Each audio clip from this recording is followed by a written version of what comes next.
is Joy News Prime.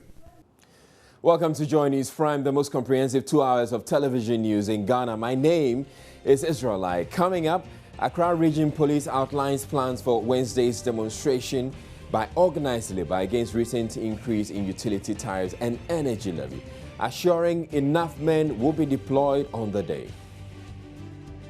Government has meanwhile initiated discussions with the Public Utilities Regulatory Commission for a possible downward review of the tariffs as demanded by organized labor.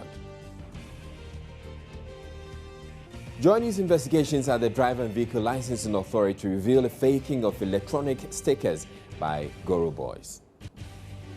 And in business tonight, analysts caution any increase in the policy rate by the Monetary Policy Committee of the Bank of Ghana could cripple businesses.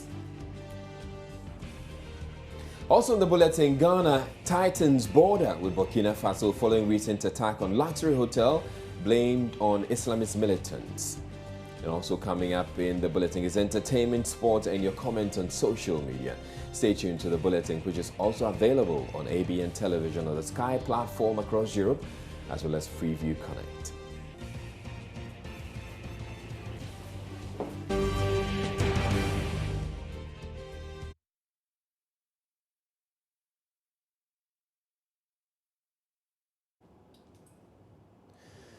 Police officers who will be on duty during Wednesday's demonstration against recent utility tariff hikes and the energy levy have been urged to act professionally in the discharge of their duties.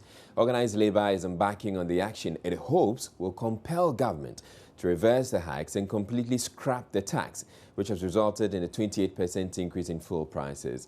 Accra Region Police Commander COP Dr. George Ekufu Dampare assured enough men will be deployed for the demonstration. I'm happy today we've met to do the dress rehearsal, the mock deployment, and the final deployment for this very important demonstration. The Trade Union Congress, per our discussions with them, have told us that they are expecting about 10,000 demonstrators for the demonstration on Wednesday, 20th January 2016. So as you prepare yourself for this very important demonstration, we should use this demonstration also as a dress rehearsal for all the operations that we are going to conduct during this particular election year. And as we have always done in the past, let's go out there to be very professional, learn from our mistakes, and keep improving. We should make sure that as we are out there, the strategies we put in place to ensure that all the vantage points that the demonstration will go through will be covered sufficiently with men. So we urge you to go out there to shine, to be professional, and avoid anything that will bring disgrace to the service. Specifically, you know that this is a public order event, and therefore we need to use public order management strategies and accoutrements. Therefore, as per the ops order, the accoutrement that we have asked you to use for this purpose, make sure that you use only those accoutrements. Don't use any unapproved accoutrement, and don't be also aggressive and do anything that will provoke any individual, be it one of our own or any person who is involved in the demonstration or any bystander or any member of the public. Because you know we are out there to do a couple of things. First, to protect the demonstrators, to ensure that they undertake their constitutional mandate of having the freedom to demonstrate. And second, also to protect life and property, including individuals who have nothing to do with the demonstration, but they happen to be around the place that the demonstration is being undertaken, either for one reason or the other.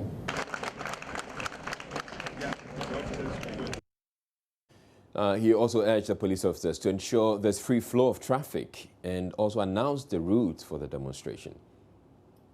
We are also there to ensure that there is free flow of traffic, because with this sizable number, there will be a bit of disruption and inconvenience in the things that will happen, the normal routines that we have. So we are also there to make life easy for both the demonstrators, for commuters, and any member of the public who happen to be doing one thing or the other within the metropolis. So on this note, we want to take the opportunity to urge the members of the public to be considerate and supportive and endure the little inconvenience that will occasion as a result of this demonstration. And in order to help on that, for the records, the demonstration will start from Obrasport through Farisco intersection to TUC traffic light, which is close to Accra Poly, through to National Theatre intersection, to Ministry traffic light, to SEPS traffic light, and it will end at the Blaster Square. So this route is going to be very busy during this particular demonstration, which is on Wednesday, 20th January 2016. So we urge the public, those who have business doing there, to make sure that they bear with us. And those who think that they can probably postpone the things that they want to do during those periods between 7 o'clock in the morning to about 2 p.m. in the afternoon, they can choose to do that and probably embark upon that exercise later in the afternoon.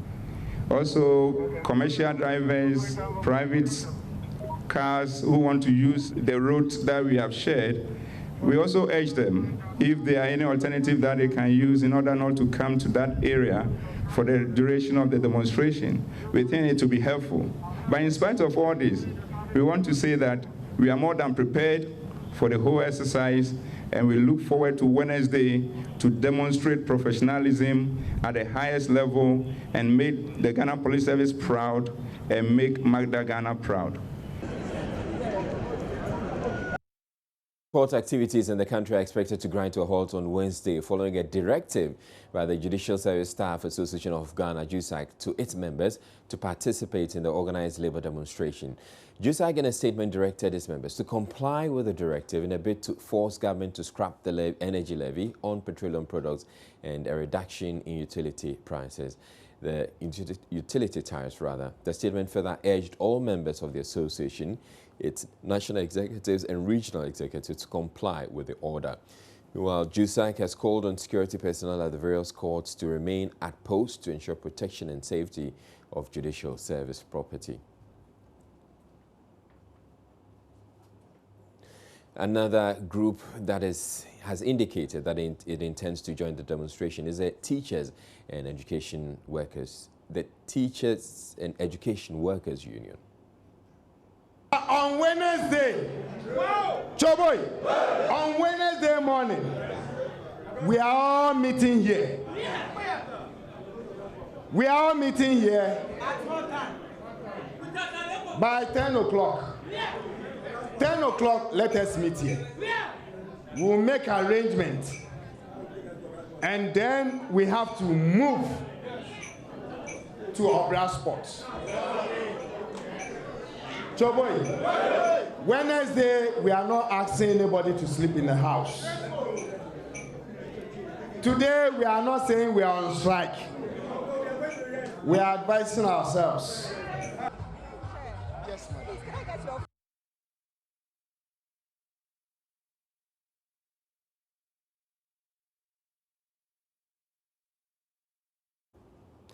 Well, saying with TEWU, non-teaching staff on the campuses of various universities in the country currently on a sit-down strike are planning to scale up the industrial action. The workers with the Teachers and Educational Workers Union are agitating over an unresolved salary discrepancy with a single spine salary structure. Join News' Jennifer Kwama visited the University of Ghana and report executives of TEWU from all public universities are meeting on Tuesday on their next line of action.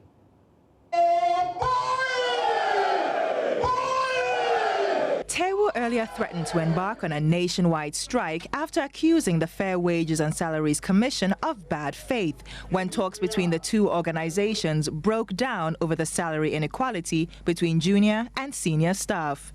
At the University of Ghana, the workers were not at their posts. Rather, they had gone into a meeting where they were informed of the outcome of the meetings with the Fair Wages and Salaries Commission. After explaining how the talks broke down, the chairman of the Legon chapter, Ken Butchie, told all members to leave their posts until further notice. What we said was we are advising ourselves because there's been a series of meetings that we've had. Yes, we've come to work. When we say we are advising ourselves, the workers understand. I understand. From my labor point of view, we all understand what we mean that we are advising ourselves. The other disparities that has been shown, in fact, Fair Wages, when we met them, they made us together, we set a subcommittee to do those work, identifying the disparities and what have you. What we realized was maybe, let's say somebody is on level 9 in University of Ghana. We don't expect the same person, the same category of staff, maybe at KNUST on level 10. So we say, let us, harmonize and then standardize everything. By Fair Wages policy, it's about harmonization, standardization, and fairness.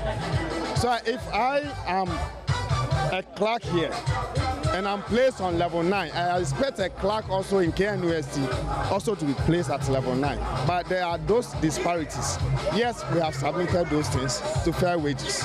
Now, the gap issue that we are talking about, hitherto it wasn't so. So we are asking government, vis-a-vis Fair Wages, it's a government body, a unit of government body, that the issue that has last for almost 3 years. I don't think any organization will sit down for an issue to last for that 3 years. It takes only 2. We are law-abiding citizens. We have dialogue enough. We've sat down with them. They have convened meeting. As long as it takes for us to get what we deserve, we'll travel that journey. We'll travel that journey. Yes. Executives of TEWU from all public tertiary institutions will formally meet tomorrow and decide what their next course of action will be and when. Staying with labour issues, government has started processes with the Public Utilities Regulatory Commission for a possible downward review of utility tariffs. The talks are likely to end up with government subsidizing the tariffs, even though it is unclear how much it is willing to absorb. It is also looking at a possible review of the energy sector levy passed by Parliament last month, which resulted in a 28% increase in the prices of petroleum products. Employment and Labour Relations Minister Haruna Idrisu announced this at a news conference with a call on organized labour to call off the intended nationwide demonstration on Wednesday. Mr. Idrisu said a total withdrawal of the energy sector levy will be disastrous for the nation. We have programmed to meet on 21st at 2 p.m. at the Flagstaff House to continue negotiations, by which time the Ministry of Finance and Power would have apprised government of some numbers, what the implications will be if prices were to be reviewed downwards by the PURC, and the capacity of government to be able to absorb those downward review.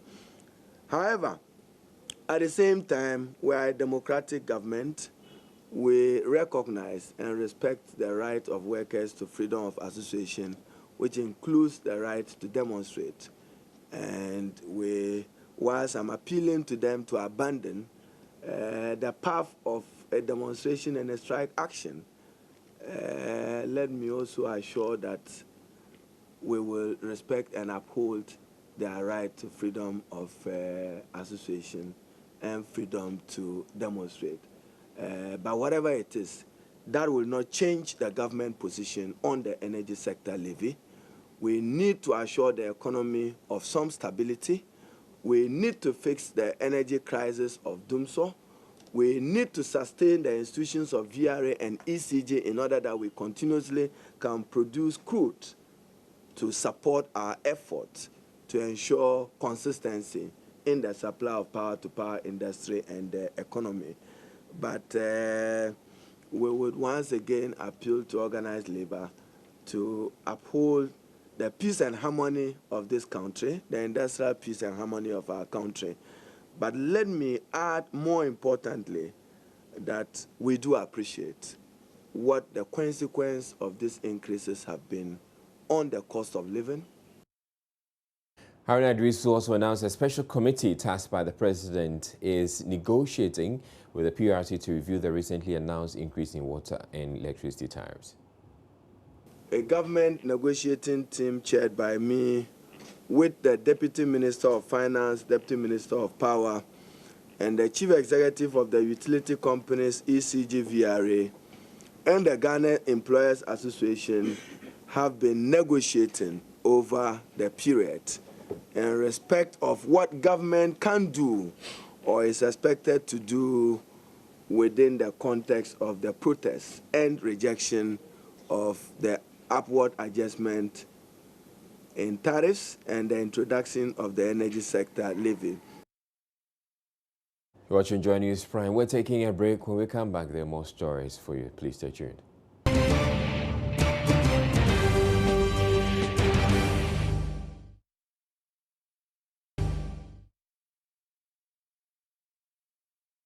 The Chief Justice, Theodora Georgina Wood, has charged police prosecutors to work with integrity and professionalism as this year's general election approaches. Madam Theodora Wood says it is important for these officers to work with best practices to avoid conflicts from degenerating before, during, and after the 2016 elections. She said this at the launch of the training of 300 police prosecutors across the country in Accra. Law enforcement professionals are constantly, like other professionals, striving to preserve a positive ethical image of their departments to the public they are sworn to serve and protect. A community's perception of its local police department is influenced by many variables, one of them being the efficiency with which prosecutions are handled. I speak from experience and on authority, having spent the first 3 years after graduating from the law school in the Ghana Police Service as a prosecutor, and the following 40 years in the judiciary of Ghana. The prosecutor's main task is to pursue and do justice to all. A prosecutor's success will not be measured by the number of convictions obtained or the number of prisoners sent to prison, persons sent to prison for long periods at all costs. Your success will be defined, among other important criteria, by your capacity for integrity or honesty, diligent preparation, fairness, and your ability to further the cause of justice. Remember that justice belongs to all citizens. We all know that this is our general election year. Though nobody is wishing for any mishaps in Ghana, we do know that conflict, being an integral part of human existence, inevitably differences and misunderstandings among contending parties are bound or are likely to arise, leading possibly to arrests and prosecutions before, during, and after the elections. This training will help you to confront the challenges that you might meet responsibly and your work more professionally during this period that the success of Ghana's democracy will be tested. Director General in charge of Legal and Prosecution at the Ghana Police Service, ACP Edward Tabri, says the administration is working towards addressing the perception of corruption in the service. I would say it's all that bad, but even professors go for some kind of post-school training. We as an institution, we are primarily doing the job of prosecution for and on behalf of the Attorney General. And new laws are being passed or amendments are being made. How abreast our people are to some of these things can only be done through training. We also saw the need to make them professionals. You may have a situation where somebody's in the dock, prosecutor who is lay. When you say somebody is lay, that means he hasn't gone through the rudiments of law training, and for that matter, he doesn't know his or her way about in courts. And he's either bullied by the lawyers on the other side, or the defense side. So with this kind of training, we envisage a situation where they can also stand up to them, not to argue on matters of law, but like the procedural issues in prosecution. And as I said in the remarks, that they are not there to fight. They are there to raise issues. When it's above them, they refer them back to us, and then we also, consult our government lawyers or the state lawyers, that's the AG, for some kind of clarification. It has emerged that more prison officers are dying at an alarming rate due to the deplorable and unhygienic conditions in prisons across the country. Though no statistics have been provided yet, Director General of Prisons Matilda Bafuwa says it is a disturbing development. Addressing prison officers at the Ankafo Maximum Prisons as part of a nationwide tour of the prisons, she said because of the number of hours officers spend in the prisons until they retire, they often pick diseases which eventually kill them. Most prisons do not have the kind of funding that is needed to turn things around. We still continue to work in very dilapidated buildings, which is not good for us. Some of the side effects of this congestion, poor sanitation, and dilapidated buildings is the health effects. You see that prison officers are dying very young. In fact, officers are dying more rapidly than the prisoners, because prisoners spend a shorter period, apart from the 197 people and all that. Some can in 3 months, they go away 1 year, 2 years, 3 years. The average stay of an officer in every prison is about 30 years. So you can imagine if within the 30 years, you are only serving in the prison environment, and the prison environment is full of diseases and infections, you won't live to be the 60 years that we should see you off. So the poor infrastructure situation is a big concern. The prisons boss also added that officers who smuggle contraband goods into the prison or the inmates will be sacked when found. Contraband means contraband. Anything which is not allowed by the OIC is a contraband. Even if you are taking a pen and the pen is not approved by the OIC, it is what? Exactly. Because at every given time, he should know what is entering the prison. And he is the person who has been put there, so it's assumed that he knows that whatever is entering the prison is not harmful to the security or to the welfare of the prisoner. So if you do what is not authorized by him, it becomes illegal and you can be sacked. Most of the time, when I sit down to give sanctions to prisoners, to officers, do you know how I feel? I'm a woman, I'm a mother. I see all of you as my children. But it's difficult to say dismissed or say reduced. I don't enjoy it. But then these things have to be done to keep the service going. In other news, the government of Ghana says it has tightened its security, particularly at its borders, following terror attacks on its neighbor Burkina Faso. Minister for the Interior, Mark Oyongo, says the country's security agencies have beefed up security at shopping malls, mosques, churches, and other public places. Tight security measures have also been taken at Ghana's borders, especially those in the northern part of the country. Last Friday, at least 25 people were killed when Al-Qaeda's affiliates in West Africa launched a bloody assault on a hotel and a cafe in Ouagadougou, the capital of Burkina Faso. Speaking on the attacks in an interview on the Super Morning Show on Joy FM with Kojo Yangsing on Monday, the Interior Minister said the incident came as a shock and it means, quote, we are all vulnerable. The police have also intensified their intelligence unit. I know information is key to security, and all regions are also doing the same. All the regional commanders have also been sensitized. They are also going to make similar deployments at very sensitive areas, installations, and public places. We also would want to strengthen security at the northern borders. In fact, this morning, the immigration officers at our 3 northern borders Hamele, Paga, and Misiga, are being asked to tighten security, scrutinize everybody who is coming into the country. We are also going to work closely with our neighbors, their counterparts on the other side of the border. Well, air travel will be, those people who are coming into our country will be thoroughly screened at their airports.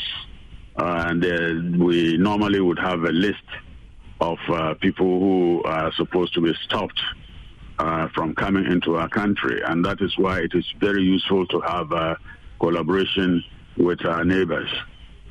We expect that exchange of information in this regard will be very, very useful, and that's we are doing very well. Right, and indeed, the Ghana Immigration Service has stepped up border patrols, especially at unapproved routes in northern Ghana following the terror attacks in neighboring Ouagadougou in Burkina Faso that resulted in the death of 27 at the weekend. Some security experts have warned the Ghana's decision to admit 2 ex-detainees from Guantanamo Bay could attract terror attacks in Ghana. The attacks in Ouagadougou at the weekend have heightened those fears, and there has been some apprehension among Ghanaian residents living close to borders in northern Ghana. Correspondent Albert Sore has been monitoring the situation and joins me via telephone. Good evening to you, Albert. What is the situation at the Ghana-Burkina Faso border? Well, Israel, I've been there today, and nothing has changed as far as visible security is concerned. The last time I visited the Paga border, the Ghana-Burkina Faso border at Paga, was in December. And today, when I went there, nothing really had changed to show that there was a state of emergency whatsoever. People were going about their normal daily activity. There wasn't any visible security. There's only one military patrol vehicle, which I saw. Apart from that, the normal security officers that are usually stationed at the immigration office and the customs office were the ones that were there. So nothing had changed. But then I spoke to the immigration officials there. The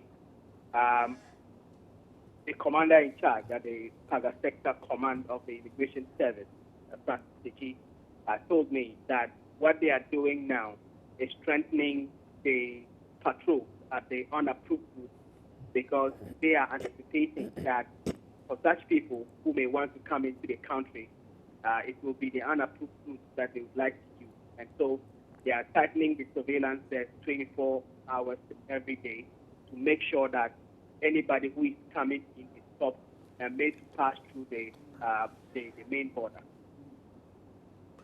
All right, thank you very much, Albert Sore. Albert Sore giving us an update on the situation at the Ghana-Burkina Faso border. You're watching Joy News Prime. We're taking a break. When we come back, we bring you business news.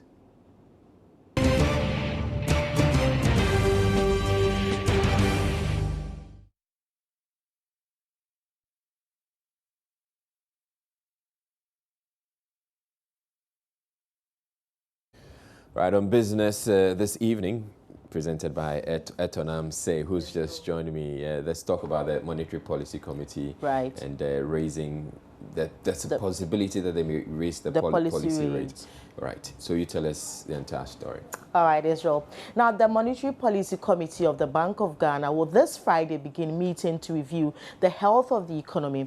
This will be the committee's first meeting this year and is expected to come out with a report on the performance of the economy in the last quarter of 2015. Economists are predicting an increase in the policy rate, which already stands at 26% because of the IMF program and its underlying guidelines. But speaking on Business Life a while ago, an economist, Dr. Godfrey Bokping, says it will be suicidal for businesses and the sinking cedi if the Bank of Ghana further increases the policy rate.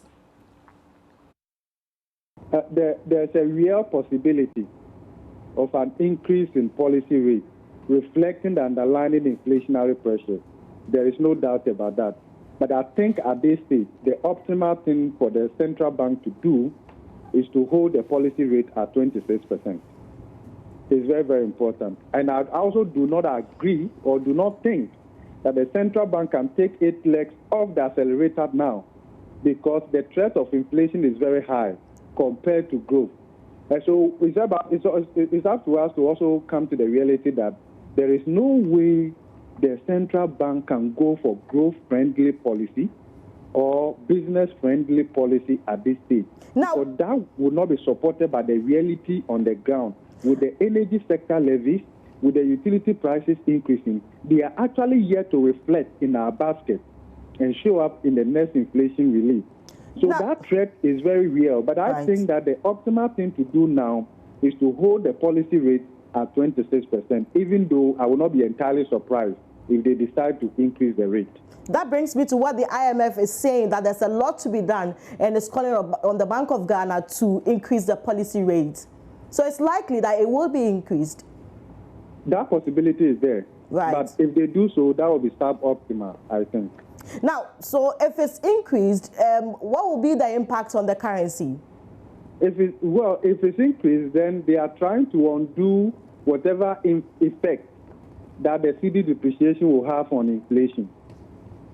Because if the cedi depreciates, it has a pass-through effect to inflation. Right. Even though the transmission is not immediate, there is always a transmission lag, sometimes about 2 months, 3 months, but that threat is there.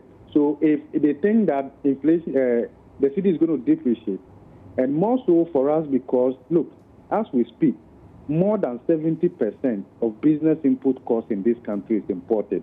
Right. That means that if your cedi depreciates by even 4 percentage points, that has implications for cost of production. And for that reason, the CPI, the Consumer Price Index.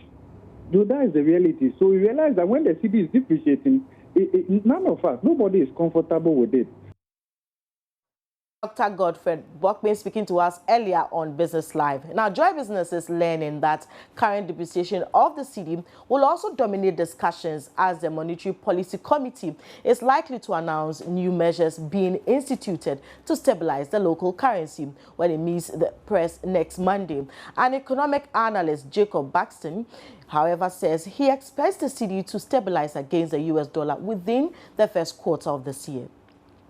Yes, we've seen some slight depreciation in the currency. I think it started somewhere last week, Tuesday, and still depreciating. But compared to last year, which recorded, I think, 0.64% by same time, we see a marginal improvement in what we experienced last year.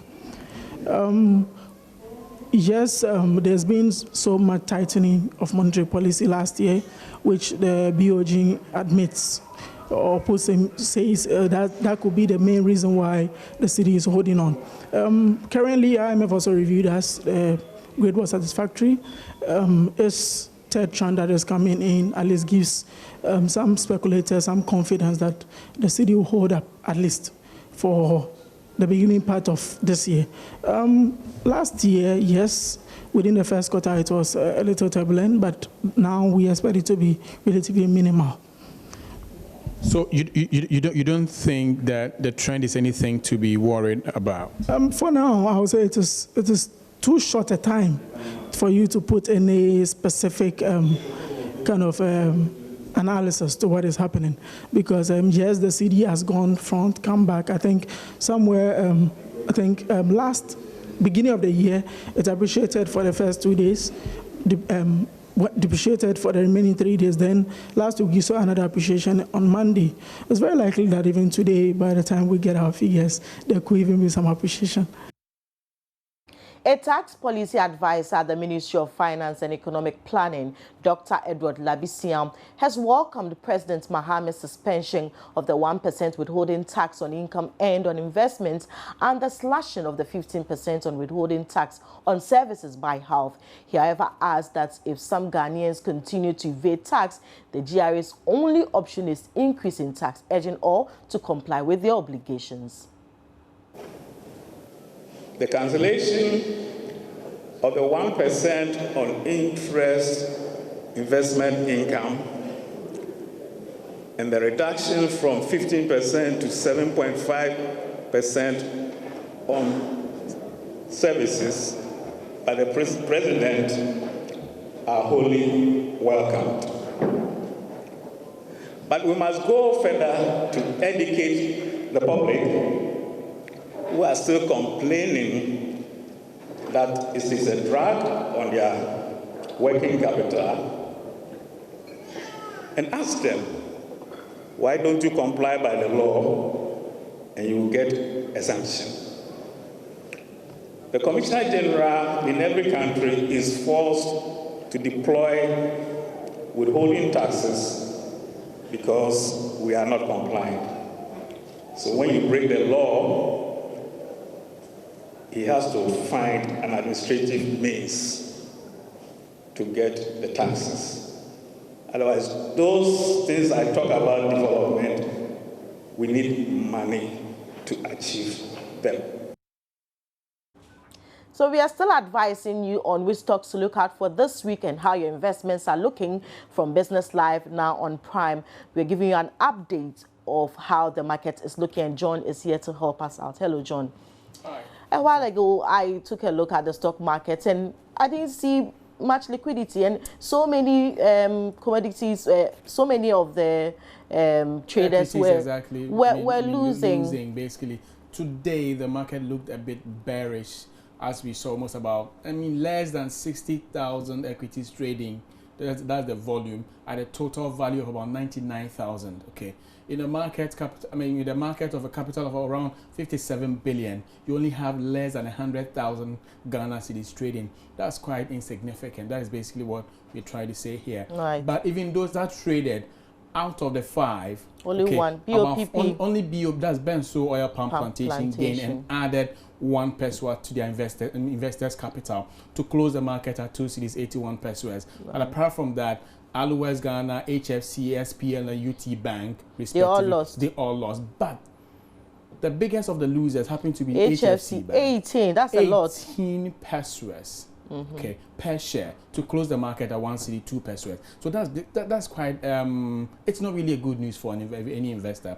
But for those who would want to enter, like we always say, this is the best time to also enter, so you can actually enjoy some gains in there. But I think so far so good. But this particular development has also affected the total market capitalization, reducing it. Okay, so composite index, as it was somewhere around 0.08 last week, today is almost about 0.06, and even the financial index has also gone down significantly. So basically now we are even, some of them are even in the negatives. So that's basically how the market structure. Now let's go to the commodity market, John, and I know that crude oil is top on our discussions. $28.47 per barrel. That is the news now, and it's almost about 12-year low.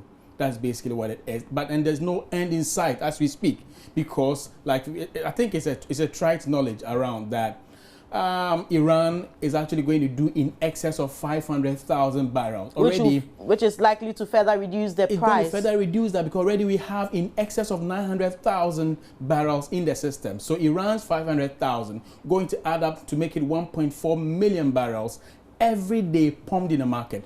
Something that the market don't really need, you're pumping into it. Okay, so that's basically what it is. So prices are going to go further down. Gold is also going down. Gold is going down. Gold lost today almost about 6 cents to close the market at 1,089. Cocoa keeps gaining over the period. I think it's gradually getting to its old price, about 3,000. So that's basically how it is. The dollar. The cedi, the dollar, but I think today some good news. The cedi gained against the British pound, not good for and me. then the euro. Not good for me. Why? Because we deal a lot in dollars. Exactly. So, but at least they are closer. But some forex bureaus we actually visited today. Exactly. Yeah. You can get it for 4 cedis. This is the interbank. What we actually did this afternoon happens to do with the forex bureaus. Okay. This is basically the interbank.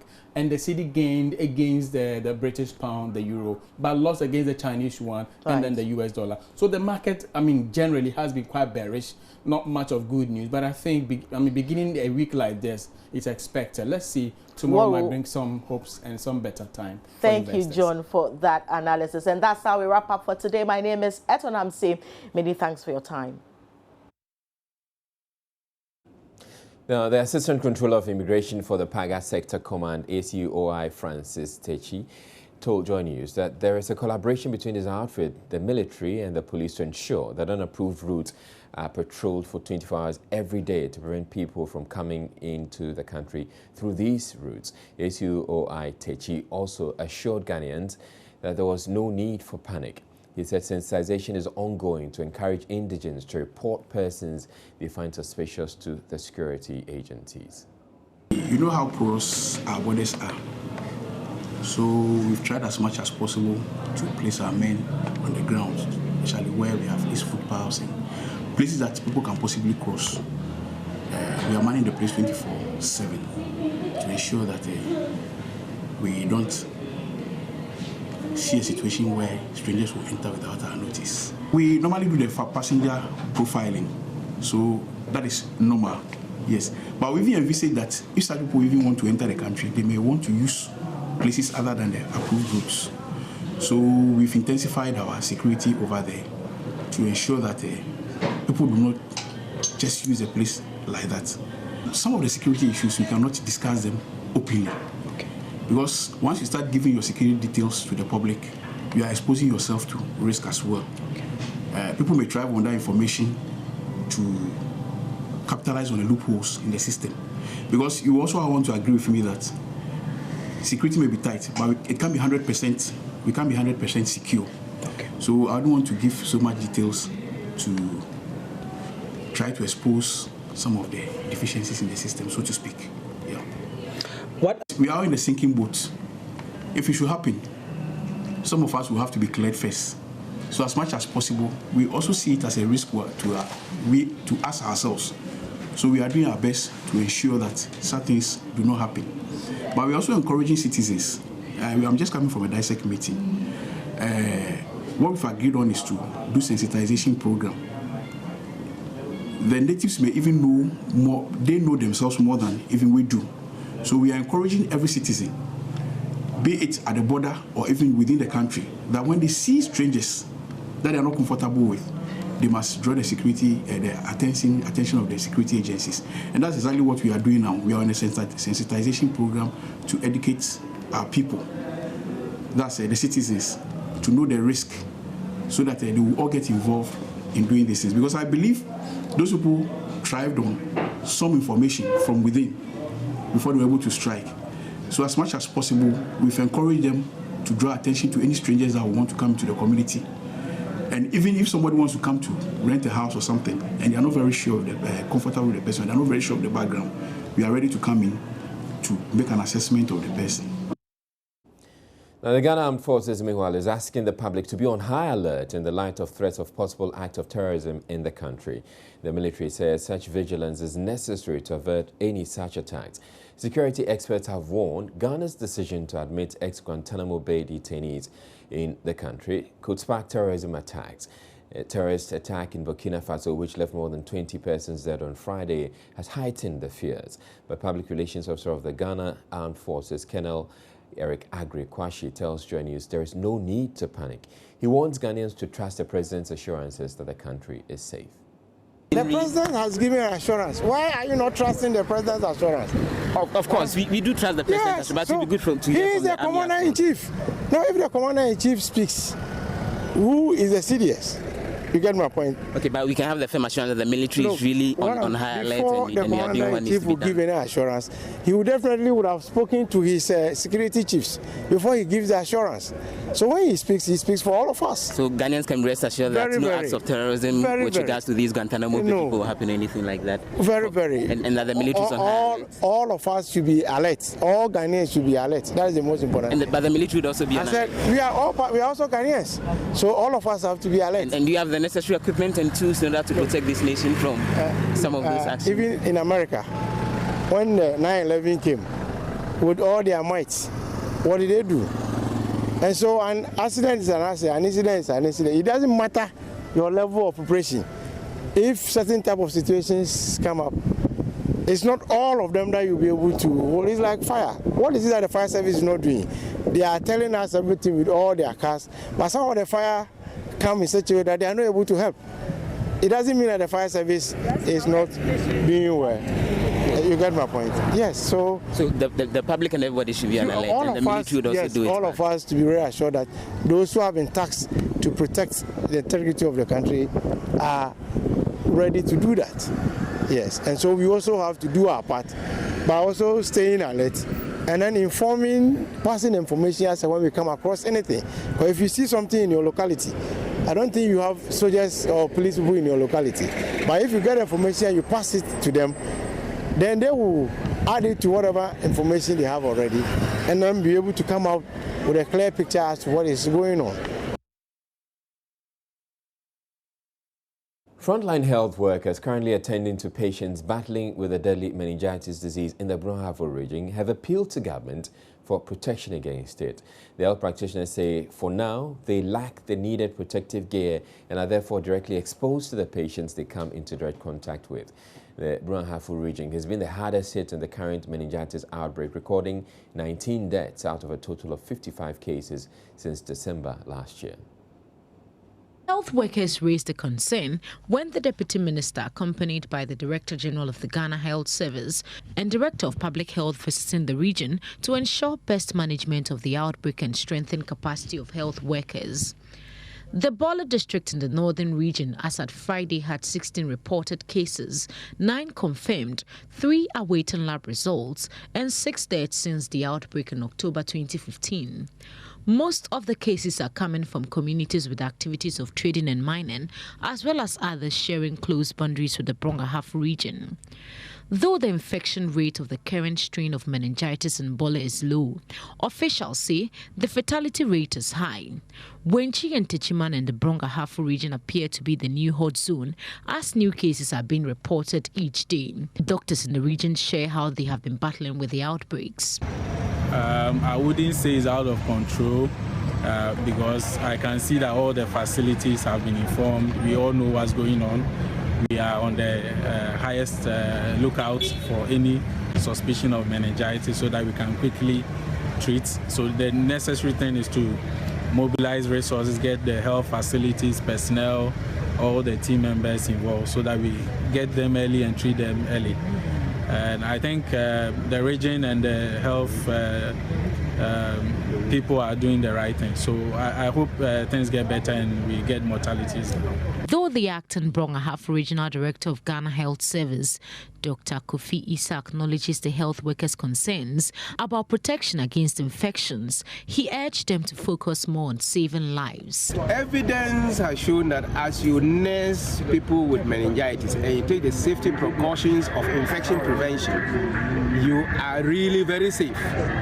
It has proven that, look, you simply just protect yourself. You drink, once the weather is dry, you take in lots of water. The basic infection prevention, so that if there's droplet infection, you wear a mask when you are nursing the patients. We have done this in the other sister regions, and we'll find out that the health staff are no more at risk than the general population. Deputy Minister Dr. Victor Bampo says the ministry will immediately send to the regions essentials to battle the outbreak. Funds through the regional health directorate to the districts that are affected to help them already to start to do their public education so that people can come early. As you heard from the district director, when they don't come early, then the mortality is very high. So we've already sent resources. We are here for things, and then we will send it immediately because we don't want this to get too early and we don't make precautions at all. Health officials in the district have meanwhile intensified their community engagement as part of measures to trace all persons who might have come in contact with suspected or confirmed cases. Unfortunately, the areas are hard to reach, or relatives sometimes are unwilling to assist or nowhere to be found when necessary. Other measures include public education through the radio, community volunteers, and community health workers. The Director of Public Health, Dr. Bedu Sakode, explained the meningitis outbreak in the region has not reached an epidemic stage, but raised concerns over increasing suspected cases. Initially, we have sent alert to other regions, to other districts, and to the facilities. This is very important because the index of suspicion is very important so that the people will be looking for it, and whenever it comes, pick it and deal with it. The regions and districts have preparedness and response plans, and they have stockpiled the necessary logistics to deal with it, and with the support from the ministry. Meanwhile, the Health Ministry has made an allocation of 150,000 cedis as additional funds to the region. Matilda Pomaga for Joy News. Up next, we bring you international news. Right, so what's coming up on Joy News Interactive? She's back. Guess who's back? Ifwa Akwa Harrison. Good evening, Israel. Welcome back. Good to have you back. Thank you. It's great to be back. Let me tell you what's coming up on the interactive segment. One of the most talked about issues on our social media page, Facebook, the Burkina Faso attack over the weekend. Well, security at the nation's borders as well as some public places has been tightened, so says the Ministry for Interior. But most Ghanaians don't feel safe. Burkina Faso is just close to us. Anything that happens in Burkina Faso can easily happen in Ghana. Anybody can easily run from Burkina Faso to Ghana here. Join us with your thoughts on this potential security threat. And it's been 2 years since AIDS broadcaster Komla Dumo passed away.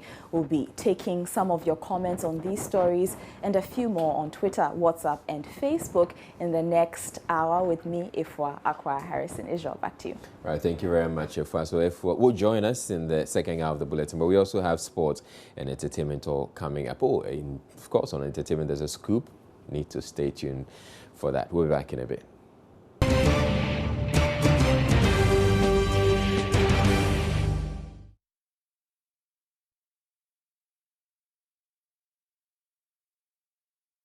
To join us right now, a quick look at our top stories. Accra Region Police has outlined plans for Wednesday's demonstration by organized labor against recent increase in utility tariffs and the energy levy, assuring enough men will be deployed on the day.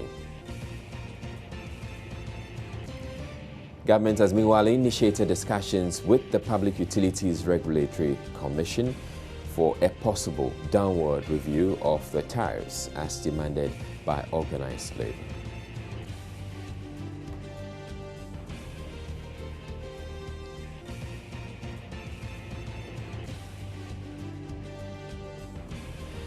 Analysts caution any increase in the policy rate by the Monetary Policy Committee of the Bank of Ghana could cripple businesses. That's coming up.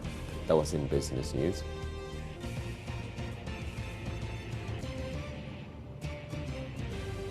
And Ghana tightens border with Burkina Faso following recent attack on luxury hotel blamed on Islamist militants. Now to the rest of our stories. And public sector workers found culpable for violating the Financial Administration Act could have their salaries suspended for a period if the Public Accounts Committee succeeds in getting the recommendation approved by Parliament. The committee is worried, despite repeated audit queries by the Auditor General on the violation of the Act, the practice continues. The Public Accounts Committee is probing audited accounts of ministries, departments and agencies covering the period 2011 to 2013. Financial irregularities alone identified within the period are over 600 million Ghana cedis, and the fear is that the figure could go up in a few years. Overpayment for agric inputs purchased. Madam, do you want to defer this to the district as well? That is District Finance Office. Yes. Mr. Chairman, my frustration is how somebody who calls himself an accountant will overpay, will make overpayment. I cannot understand it. Oh, yes. No, I'm an accountant myself. Any reasonable accountant, when you are given anything to pay, the first thing you do is casting. You go through and put make the additions to be sure that the figures are okay. To exhaust your frustrations, this particular query shouldn't find itself here. It was done by the district finance officer, not the treasury officer. No. There are two different positions. The finance officer is in the assembly, and the treasury officer works under the controller. So I think the auditors misplaced this query in this particular report. So they will expunge it from here and will relocate it to the district treasury. Sorry, the district assembly, or Nubiabi Municipal Assembly. That is where this should. The district director of Agric has confirmed with documentary evidence that 30 knapsack sprayers were supplied to her outfit by A&B stores on 23rd October 2012, and not 3 as stated on the invoice. The district auditor has confirmed with clearance letter dated 19 February 2015. So what is the appropriate punishment to deter public officers from such unprofessional work? Parliamentary correspondent Elton Jombrobe has been speaking with Deputy Chairman of the Public Accounts Committee, Samuel Atachia.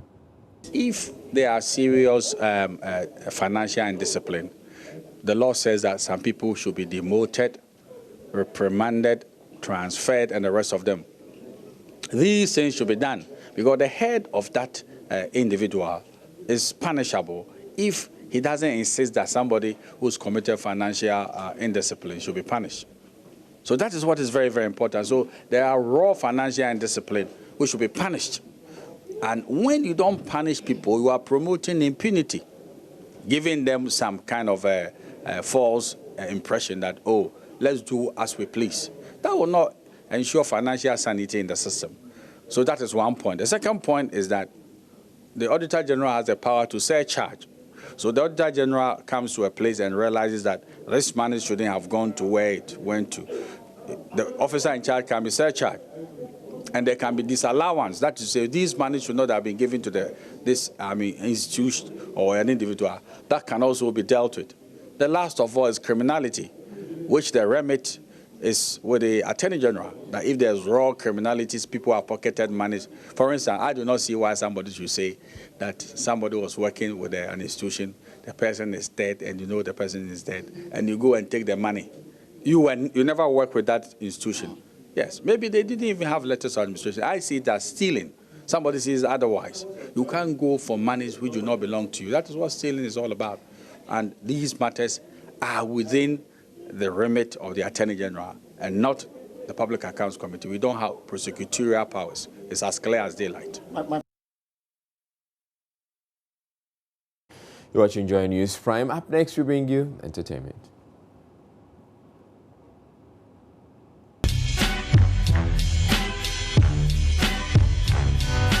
Entertainment news is...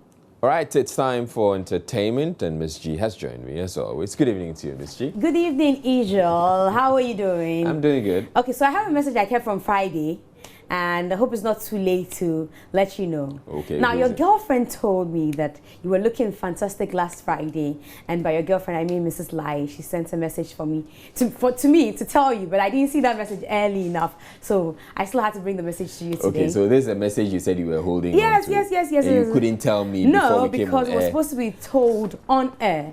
Yeah. Okay. So I've heard. So you're blushing. Thank you. Thank you, girlfriend. Boyfriend says thank you. So what? So now is there some conspiracy going on between No, not at all. Not at all. Not at all. Okay, all right. Let's get on with the entertainment. Okay, so I also have a scoop for you. Okay, tell me. And the scoop is that Confidence Hagen has delivered, and it's a boy. Wow! It's Congratulations to her. So she delivered last Friday, and well, yeah. So that's the news. That's the news, and that's great news, of course. That's the news. Beautiful. We're hoping to get exclusive photos immediately they are available. Courtesy you, I trust that we will. Yeah. Soon enough. We should get it. Soon enough. Okay, so let's still talk about some ladies in the industry, and this time around is Juliet Ibrahim. After hosting the CAF Awards, her market has just shot up like that.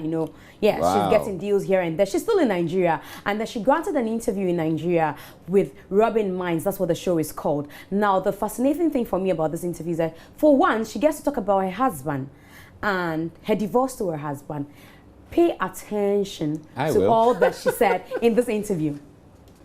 Okay. Some people never grow up. They just can't grow up. So who's that person? Well, it's obviously the husband, I guess. Well, who else is in I don't know, but why would Julia say such a thing on such a platform? I'm so shy. Ouch. Anyway, let's move on. Yes, let's move on. And now she reveals that she has a crush over Emmanuel Ikebisi, somebody who we've heard over time that she's been dating. And then Brian Kwara, who recently got married, and said that he and Juliet used to be an item, but it was in the past. Juliet denied him actually on the set, and some other guys. But she says that she's seen someone finally. Okay, the person is not in entertainment. Yeah, but you won't talk about the allegation she made that guys these days can be dating like 3 girls at a go. It's a fair allegation. Oh, okay. It's an allegation. Okay. And that's what it is. So it could be true.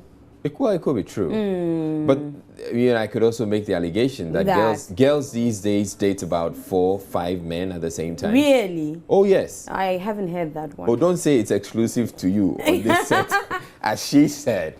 Yeah, but that, it happens. Anyway, so let's move on to some other stories. And you know that last week I was telling you the fact that the PRO for Charterhouse, George Cray, has said that some entertainment pundits have actually suggested that the Gospel Album of the Year be scrapped from the Ghana Music Awards. Yes, and the gospel artists are already shivering. They are not too comfortable. And OJ has been speaking about the issue. He says that they are already sidelined because they have just few categories in the over 20 categories out there. And you want to take out the Gospel Album of the Year. Then it's better you don't even award them anyway. 10 categories, and you have only 3 slots for gospel music. And it will tell me that because of that, you want to, scrap one out of it. So it means that the entire award team will only have 2 slots for gospel music. Then it means if they don't want us to be part of the award, they should take us out. Because already, for instance, if I attend Ghana Music Award on a regular day and they give the gospel album, the gospel category, when they give them the awards, let's say they finish round 11, then the rest, you don't hear anything about gospel again. The rest is all secular stuff. If they think the gospel music is not all that important to be on the album, they should take us out so that we all sit somewhere so can organize stuff for us.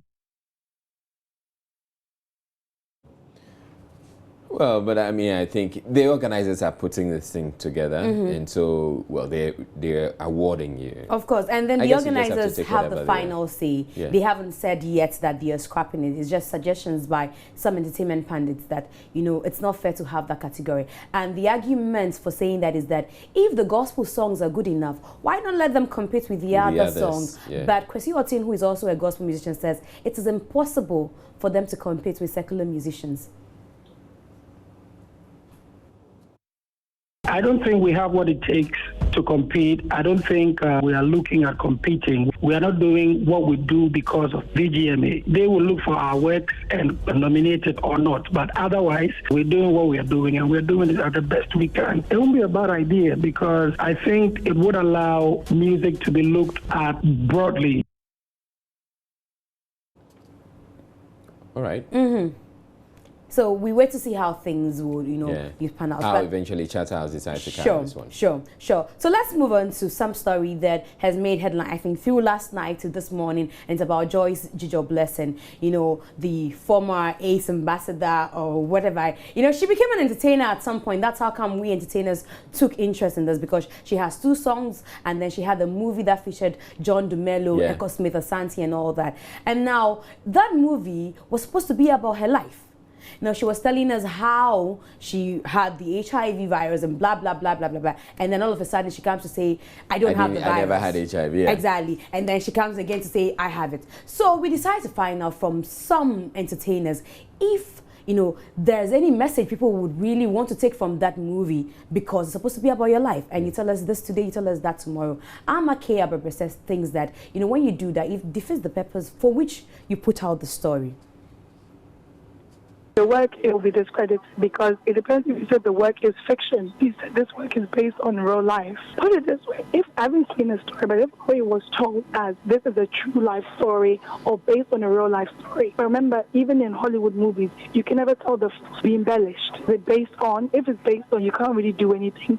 But no matter what, there'll be an edit because it's not a documentary. It was a documentary work. But if it's actors telling a story, we know that there's a level. So that's it about Joyce Jijo Blessing. Anyway, let's move on to our last story, and it has to do with Amachidede, the Iron Boy. Yes, he's released a Tundra, but let's move on to something else. On Saturday, what else has he released?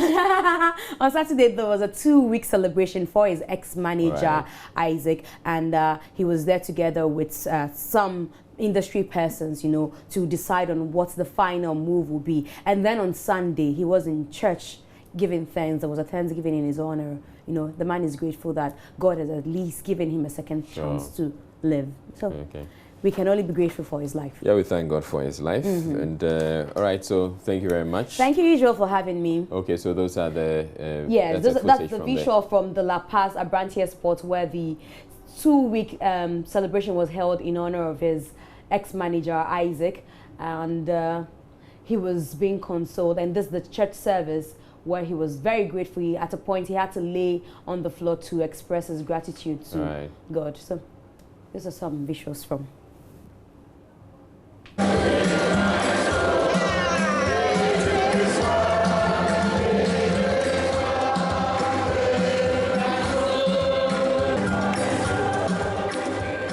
Right, so as others are passing, or as others die, some others have been born. Yeah, like the news we had today, Confidence. Congratulations to Confidence. The boy was born on last Friday at the Chelsea and Westminster Hospital in London. Wow, you seem to have a lot of details. Great. I hope the guy will be called Israel.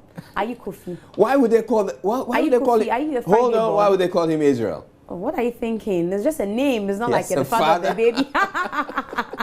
All right, that's it for entertainment. Thank you very much, Miss Chief, for coming through.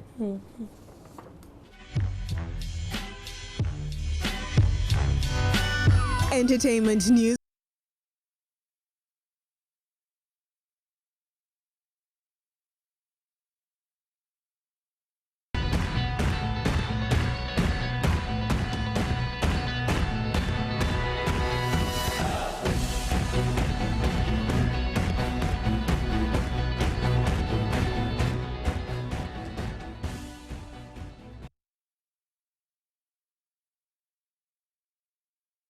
Right, so it's time for sports, and Gary Al Smith, as usual, has joined me. Good evening to you, Good Gary. evening, Israel. And welcome from the weekend. Welcome from the weekend as well. How did it go for you? Well, it was fine. It was rest. The Sunday was restful. All right. Yeah, it was restful. I've not had a proper rest in weeks. But there were matches over the weekend, EPLs and the rest. Yeah, but on Sunday I was off duty. Oh, okay. Yeah, so I had good for you. Rest. All right, take it away with sports. Right. So this morning, we woke up to some news that Ghana is likely to have another star in the Barclays Premier League. His name is Daniel Amate. You might know him from his exertions with the Black Stars at the 2015 Africa Cup of Nations. I'll introduce him to you, but earlier we profiled him on our earlier show, The Pulse. Al Smith, and this morning we woke up to the news that confirmation had come to something that had been brewing for a while. Daniel Amate, who came to prominence in and for the Black Stars at the 2015 African Cup of Nations, is now a Barclays Premier League player. Specifically, he'll be playing for Leicester City. Leicester have been a revelation in the tournament, and it is thought that as they round the bend in December and January, they will need some backup to be able to win the league if indeed they can do it by May. But who is Daniel Amate? We know that he played for FC Copenhagen now, before coming to the Barclays Premier League. Somebody who knows him well is Delali Senaya. Delali Senaya may be known to you as the CEO of the Inter Allies Football Club, which is a club in the Ghana Premier League. So Delali, thank you very much for joining us. If you could look at us as a proud man today, Daniel Amate, one of your products, is now in the Barclays Premier League. Tell us a bit about him. When did he join Inter Allies as a player? Thank you, Gary. This is a good news, as you said. For us, it's a good news in the sense that we'll use him as an example for the young ones who are growing up in our youth development. Daniel was, he completed JSS when he was recruited by our technical team headed by Mr. Kluche, ex-Black Star player. He was brought to our youth team by name, the team's name is Accra Youth. He was recruited from Zinapse, a coach team in Teshi. His uncle, his name is Francis. He owns Zinapse FC, and he has done a good job. He's a coach, the founder, president of the club. He has done a good job, and he has developed in it was more or less a progression. And this is a player who is very determined to make it in life. This is a player who is disciplined. This is a player who has what it takes to develop if only the opportunity is there. And the opportunity. You can see that full interview on our Facebook page and also on myjoyonline.com. away from competitions where Ghanaians will be straddling the turf to another one where there are no Ghanaians, at least, on the field. It's the African Nations Championship. The 2016 CHAN is being held in Rwanda, and this year, as you know, Ghana did. For my people down here in Ghana, there's no such luck because there's no Ghana, but there have been goals. That has been a feature of the first few games of the tournament. Yes, I mean, at the end of day 3, we've seen 14 goals scored. So I think that's a very good count, if you should say, especially today with Nigeria scoring 4 goals. That was very fantastic. Yesterday, DR Congo beat Ethiopia 3-0. That again was fantastic. I think the tournament is starting, to liven up, and teams are starting, to get into, to find their feet early enough. Okay, now can you tell us about the talking points of the tournament so far? I know Nigeria's game started very slowly and then it exploded to life with some really, really good goals so far. Well, I should say really from day one, Rwanda playing against the Ivory Coast. Of course, in the history of Rwandan football, it had never happened that Ivory Coast, would lose to Rwanda. So that was really a very emphatic victory, I should say. And also the way they played, the Rwanda's performance was outstanding, I should say, in front of a 30,000 a fully packed stadium. The next game, Gabon and Morocco, were really, it was, I should say, a boring game because not just because there were no goals, there was not much of intent to, attack and score. Both sides sort of sat behind. And then yesterday, DR Congo and Ethiopia, that was really a one-sided affair, I should say. Of course, we expected the Congolese to come out and dominate that, and they didn't really disappoint. The next game, Cameroon-Angola, that was a tight game, I should say. Cameroon, they are shot on target and they score. That was very effective of them. Angola, disappointing result for them, especially considering that CHAN, they have a very good league, so they should be able to do well at a tournament like this.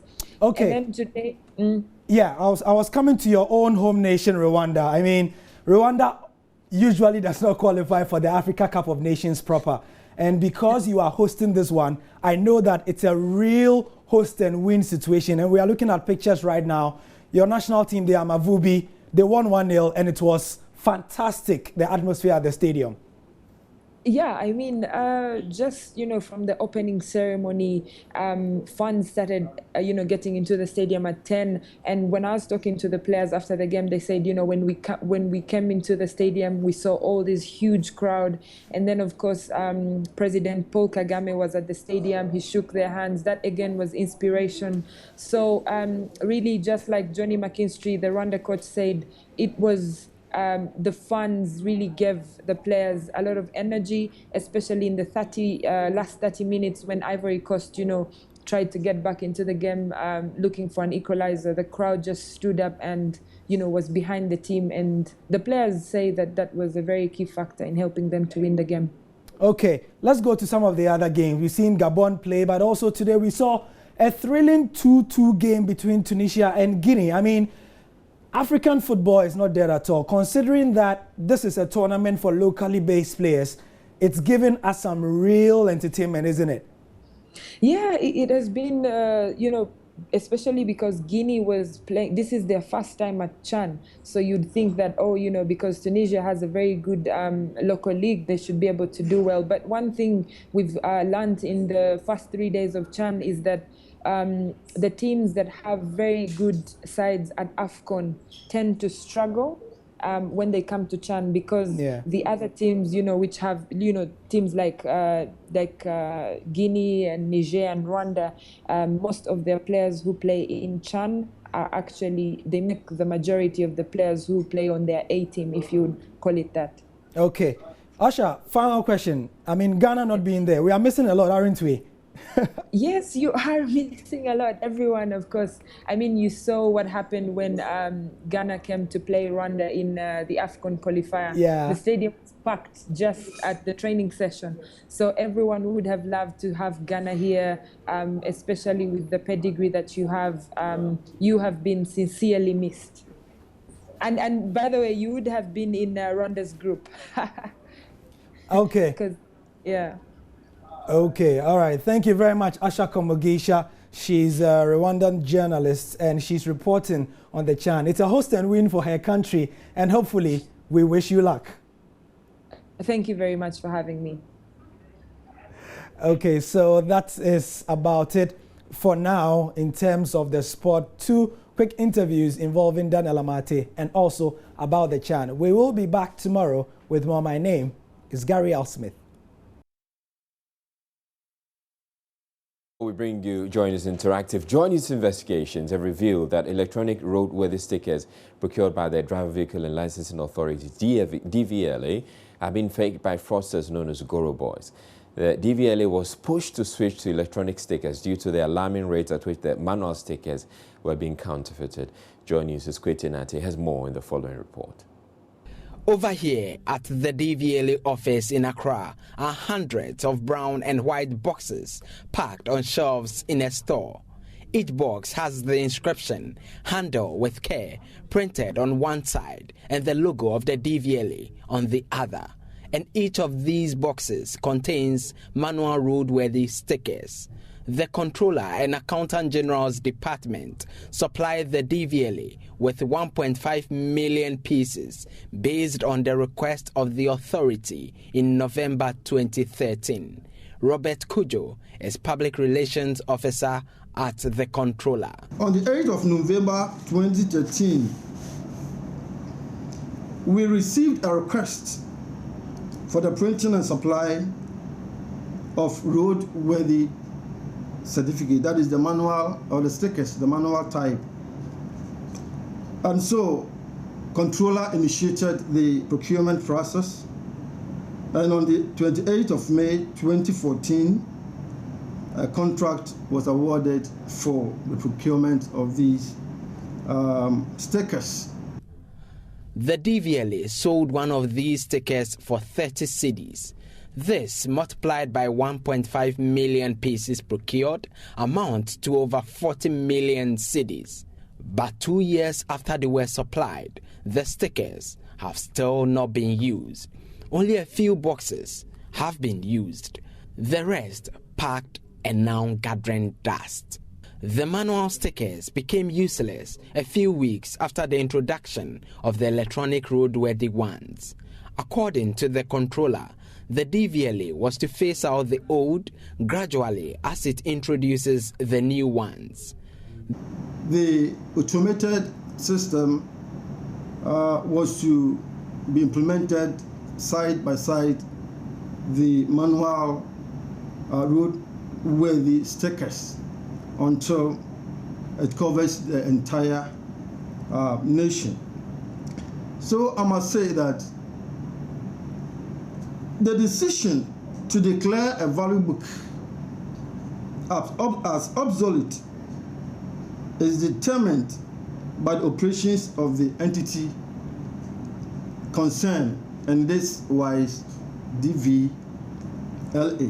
The DVLA says the rate at which the manual stickers were being faked by Goro Boys was alarming and had to switch to the electronic ones. I can say it was widespread in that on daily basis we come across people who would just print any form of paper and handwrite on it as if it's coming from DVLA. It is difficult to also know where that thing was produced. So as a way of preventing this doubt, we had to move away from the manual stickers. The director in charge of vehicle inspection and registration, Georgia Com, tells me he's confident the sophisticated features of the electronic stickers are difficult to reproduce without the database of the DVLA. New stickers have barcodes, and that the police can use their electronic scanners to scan to read the details of the information of the car as well as its owner. The barcodes cannot be reproduced by anybody except with a DVLA software. Head of Public Affairs at the Controller and Accountant General's Department, Robert Kujo, says since the introduction of the electronic stickers, Goro Boys have been out of business. To test this claim, I visited the wager office of the DVLA. Francis is one of the well-known Goro Boys who operates here. He agrees to get me an electronic roadworthy sticker without having my vehicle go through inspection. The system is very busy, and if we said we'll bring the car, can you bring the car? Oh yes, I can bring the car, but the thing is, there are 1 or 2 problems with the car, so... Oh, okay. Yes. So in this case, I'm going to do it without the car, but then that one will take about 3 days. And this can be acquired for 150 Ghana cedis. Oh, I don't know. But your friend, he introduced you, but... You come for Abuja? Yeah. Have you answered? No, we dey beg you. We are by the book. Everything will be done. We dey beg you. We dey beg you. We dey beg you. This one, this one, we dey beg you. Make we give you 100. I mean, I go to tell you. I dey beg you. You no go fit do. You no go fit do. We dey beg you. I will change the book or write another book. This book, if I put the office, I'm not going to use the information. True to his claim, he gets me a roadworthy sticker, assuring it's genuine. But after the 2-dimensional barcode scanner is run on the electronic sticker, it comes out as fake. ASP Suleiman Sule Jr. is operations officer of the Accra Central MTTD. This information is to tell you that this didn't go through the system and the DVLA. And so straight away, when you use the scanner, you will see the information indicating an error. Whether old or new stickers of the DVLA, the fact is they are being faked. The old stickers worth millions of Ghana cedis, procured with the taxpayers' money, rot in the storerooms of the DVLA. I'm Kwete Nate for Joy News, Accra. Right, up next is Joy News Interactive.